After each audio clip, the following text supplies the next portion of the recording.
আসসালামু আলাইকুম। আজকে আমরা এই অঙ্কটি সমাধান করা শিখবো। এখানে বলা আছে একটি বর্গক্ষেত্রের কর্ণের দৈর্ঘ্য 4√2 একক হলে বর্গক্ষেত্রটির পরিসীমা নির্ণয় করো। 18তম নিবন্ধন পরীক্ষাতে এসেছিল।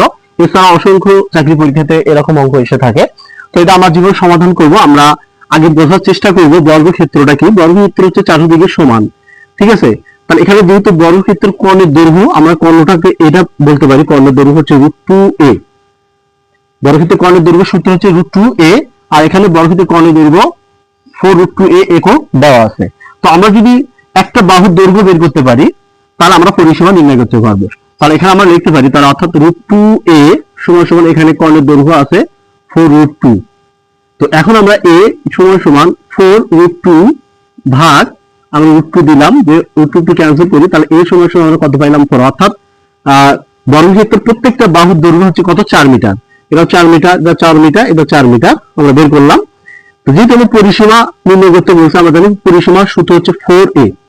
পরিসীমার সূত্র কি, 4a, অর্থাৎ 4টা বাহুর যোগফল। তো আমরা যদি 4টা বাহু যোগ করি, তাহলে অ্যান্সারটা আমাদের হবে কত, 16। অর্থাৎ 4 4 কত, 16।